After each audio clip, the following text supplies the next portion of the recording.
আজকে আমরা শিখব বর্ণ বিশ্লেষণ।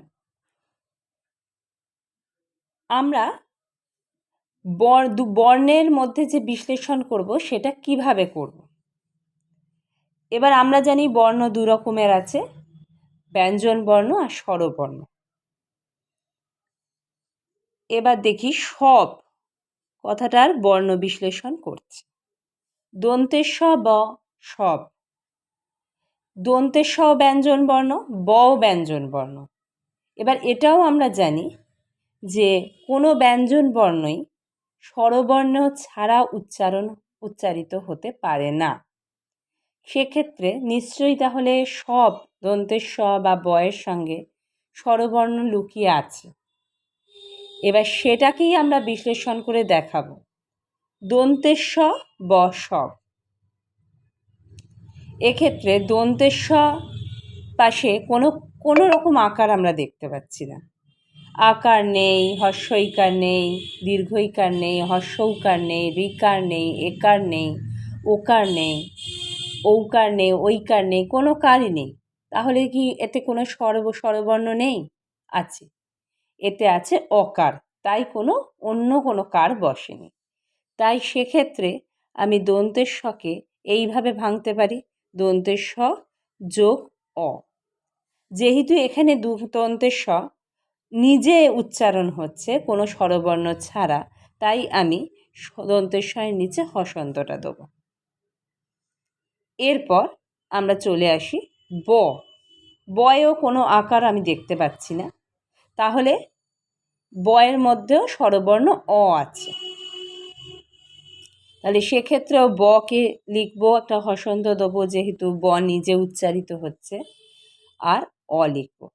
এইভাবে আমাদের সব শব্দটা বর্ণ বিশ্লেষণ হয়ে গেল।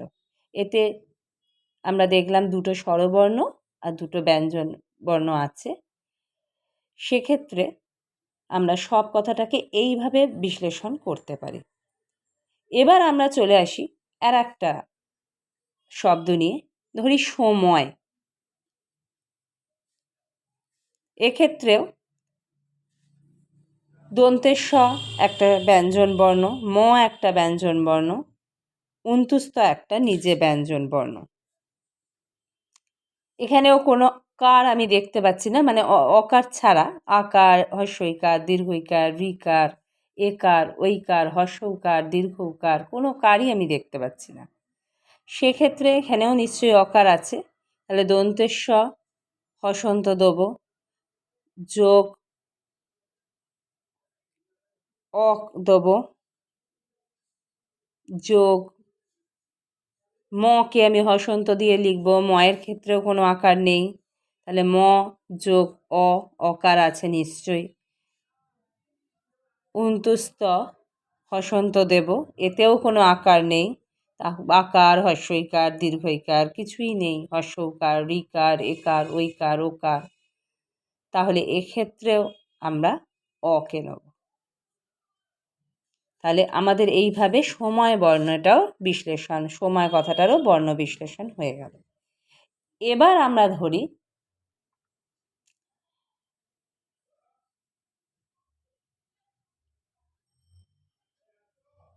নাচ কথাটার বর্ণ বিশ্লেষণ করি। এখানে দেখতে পাচ্ছি দন্তের নয়ের পাশে আকার আছে, তাহলে আর অকার দেওয়ার দরকার নেই। আকার আছে মানে স্বরবর্ণ আ এর মধ্যে আছে, তাই জন্য আমরা দন্তের ন লিখলাম। যেহেতু দন্তের ন এখানে নিজে উচ্চারিত হচ্ছে, তাই দন্তের নয়ের নিচে হসন্ত দিলাম, যোগ আ লিখলাম আকার আছে বলে। এবার চলে যাই চয়ে। চয়ে কিন্তু কোনো কার নেই, তার মানে ওর মধ্যে অকার আছে। সেক্ষেত্রে আমরা চটাকে লিখলাম, হসন্ত দিলাম, নিজে উচ্চারিত হচ্ছে বলে। আবার এর পাশে কিন্তু আমি অন্য কার দিতে পারবো না, যেহেতু এর মধ্যে অকার লুকিয়ে আছে, অ লিখলাম। এইভাবে আমরা বর্ণ বিশ্লেষণ